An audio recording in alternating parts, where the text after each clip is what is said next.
I wanted to loop in Spencer here, and you have had some miraculous occurrences, and you've delivered some miraculous things into other people's lives. What's been the most impactful? Maybe just one example. It doesn't have to be the most, but something that's really that sticks out for you that happened because of the book and our meeting every 2 weeks and the kind of conversations and accountability that we've provided each other. So I'm going to use a phrase that I picked up from you, which is, why is this playing in your movie? That rattles around in conversations weekly with my wife and I. And I'll take that phrase and stage it with what happened from us first getting together and having what they call a God pocket. So the God pocket is having money that's set aside that is for others. It's not my money, it's God's money. This is to go and do some good. What happens is it shifts the responsibility for when you have a God pocket, it's not your money, it's God's money. And so you're tasked with the challenge of being receptive to the promptings and being the facilitator. So that's a big difference. And so those two pieces of me being forced to be receptive and to say, why is this playing in my movie, is absolutely pivotal and a change that's happened in my life. And I've got so many stories where the God pocket has been used. And I look at it and I think this never would have happened had I not been aware. And they needed it.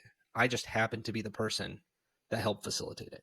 It wasn't me, wasn't anything else other than I'm the other end that got to be a part of that experience.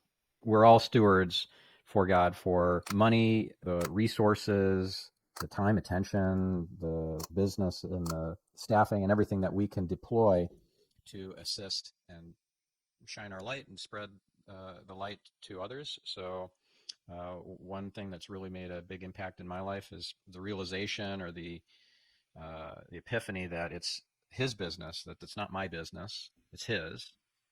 I remember learning about making God your business partner from a previous guest, Curtis Lee Thomas, and he had just really impacted me with that story. And I'm like, I want God to be my business partner too. And sure enough, when I asked, God said yes, and everything shifted.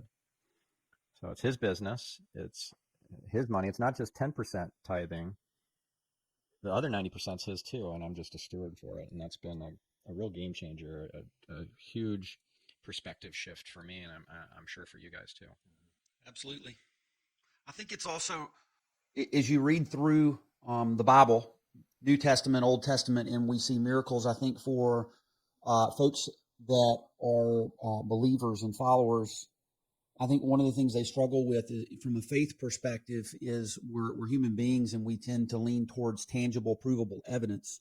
And I think what makes Bruce's book so meaningful, and why I decided to start a group with it, is because I wanted to be able to be a part of a community that was actively living their faith on a day-to-day basis. And one of the things that I've done more of, and each of you have helped me personally, is journaling and keeping up with what's going on, because I think so often we literally have miracles every moment of every day, and it's just our lack of awareness and capturing those and celebrating those. And we're called to celebrate our blessings, or we lose them. And so as we've spent time together over the years, we've gone through our ups and downs, and I think there's incredible value, especially for men, where we tend to want to be tough and do it all on our own. There's just incredible value and vulnerability in doing life together, having a place where you can show up and somebody can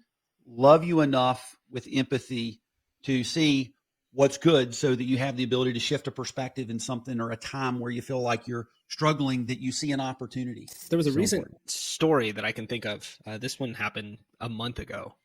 I was in Buenos Aires, Argentina, when we went to a restaurant, and immediately I made friends with the owner of the restaurant. And the menu was huge, and I didn't understand everything that was there. So I just said, bring me out a bunch of food that you think I would like. That was my order at the restaurant. He goes, okay. And so our family's sitting down, and he brought out a bunch of food and a bunch more food and more food and more food, to the point where it's like, we can't eat all of this. So we packaged it up, and our next activity was to go to the park. And I've got this bag of food. So we get into the park, and there's thousands of people. And I said a prayer. I said, God, someone needs this food. Lead me to the people that need this food. And we walked, and I'd see people to the side. There was no confirmation. And I'd see other people, no confirmation. And I walk up, and I see a family, a husband, a wife, and a little kid. And the prompting was, that's the family. So I walk over, and I had to position it. I said, hey, we went to a restaurant, and they gave us too much food. Would you mind doing me a favor? I said, we're doing an activity right now, and we can't take it with us. I want to share this with you. And he goes, my family needs food. And I handed it to him. That was the last that I saw. But that was just me getting to be a part of that. So it was a mistake. If we look at it, it was a mistake the way that I ordered food. It was an opportunity from the restaurant owner, and it was a blessing for the family. That's what's so cool.